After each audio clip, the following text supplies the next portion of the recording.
Hi అండి అందరికీ ఎలా ఉన్నారు? నేనైతే చాలా బాగున్నానండి. ఈ డ్రెస్ చూసారా అండి? స్టార్టింగ్‌లో కుట్టుకున్నానండి. అప్పుడు బాగానే అనిపించింది. ఇప్పుడైతే నాకు లుక్ నచ్చట్లేదండి. అందుకని చెప్పేసి దీన్ని ఏదైనా చేద్దాము అని చెప్పేసి అనుకున్నాను. ఏం చేద్దామని ఆలోచిస్తే పెప్లమ్ టాప్ కింద కన్వర్ట్ చేస్తే బాగుంటుందా అని ఒక ఐడియా వచ్చింది. ఆలోచన రావడమే ఆలస్యం అండి. నా దగ్గర ఉన్న రెడీమేడ్ పెప్లమ్ టాప్ తీసుకొని దాని సైజ్కి కన్వర్ట్ చేద్దాం అనుకున్నాను.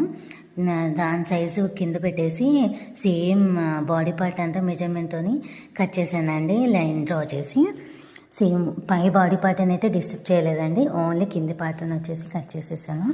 కట్ చేసాను కానీ నాకు కొంచెం భయం వేసిందండి. ఎందుకంటే ఎలా వస్తుంది ఏంటి అనవసరంగా డ్రెస్ని కట్ చేశాను. కనీసం నైట్ అయినా వేర్ చేసుకోవచ్చు కదా, ఇంట్రెస్ట్ లేకపోతే అని ఆలోచించుకున్నాను. కానీ ఎట్లయితే అట్లా అయింది. ట్రై చేస్తే తప్పలేదు కదా. ఈ ఐడియా అయితే నాకు ఎవరు ఇవ్వలేదండి, నా ఓన్ ఐడియా అండి.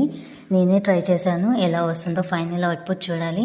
కొంచెం అయితే భయం వేసింది. ఈ మధ్య నేను ఏ ట్రై చేసినా కూడా సక్సెస్ అవుతుంది, ఇది కూడా సక్సెస్ అవుతుంది అన్న నమ్మకంతోనైతే స్టార్ట్ చేశాను.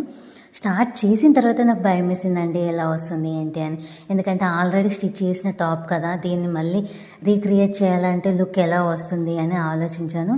కానీ ట్రై చేశాను. ఎలా అయితే అలా అయింది. కుదిరితే ఓకే, హ్యాపీ. కుదరకపోతే ఇంకా మనకి ఇది ఒక అనుభవం లాగా మిగిలిపోతుందని అనుకున్నాను. ట్రై చేశాను. ఇక సైడ్ కూడా కట్ చేశానండి. అన్నీ మొత్తం ప్లెయిన్ క్లాత్ లాగా వచ్చేలాగా సైడ్స్ అన్నీ కట్ చేస్తున్నానండి. నేను దీన్ని లైనింగ్ వేసి మరీ కుట్టుకున్నానండి. క్లాత్ వచ్చేసి ఫుల్ థిన్గా ఉంటుంది. అయినా కూడా నేను లైనింగ్ వేసి దీనికి స్టిచ్ చేశాను. మళ్ళీ ప్యూర్ కాటన్ వేసాను లైనింగ్. దానివల్ల ఫోర్ ఫోర్ ఫోల్డింగ్స్ ఉండేసరికి చాలా హార్డ్గా అవుతుంది కట్ చేయడం కూడా. అయినా కూడా పర్లేదని చెప్పేసి కట్ చేశానండి. ఎంత ట్రై చేసినా కూడా సైడ్స్కి ఎంతో కొంత ఎక్కువ వచ్చేస్తుంది. అలా అయినా మనం ఊరుకుంటామా? మొత్తం కట్ చేసేసాను. అటు ఇటు కట్ చేసేసరికి ఫ్యాబ్రిక్ వచ్చేసి చిన్నగా అయిపోయిందండి. ఒక్కొక్క ఫోల్డింగ్ ఓపెన్ చేసి చూపిస్తున్నాను చూడండి. ఫ్యాబ్రిక్ చిన్నగా అనిపిస్తుంది.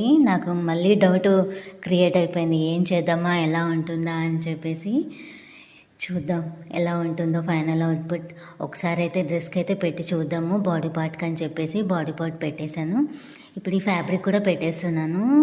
కరెక్ట్గా ఉంది, కానీ నాకు వస్తుందా, సరిపోతుందా లేదా అని డౌట్ వచ్చింది. ఆలోచిస్తే నా దగ్గర ఇది స్టిచ్ చేసినప్పుడు ఒక పావు మీటర్ అంత క్లాత్ మిగిలిందండి. దాన్ని కూడా యాడ్ చేద్దాం అనిపించింది. యాడ్ చేసి స్టిచ్ పెట్టానండి. పావు మీటరే కదా, సరిపోదని చెప్పేసి చిన్న ప్రిల్స్ ఇచ్చాను. కొన్ని ప్రిల్స్ ఇచ్చానండి. కొన్ని ప్రిల్స్ ఇచ్చి స్టిచ్ చేశాను. ఒకసారి దగ్గర నుంచి వ్యూ చూపిస్తాను చూడండి. ఇలా ప్లీట్స్ పెట్టానండి. ప్లీట్స్ పెట్టేసి తర్వాత చిన్న చిన్న ప్రిల్స్ ఇచ్చానండి. ఓన్లీ మిడిల్లోనే ప్రిల్స్ ఇచ్చాను. ఒకసారి జూమ్లో కూడా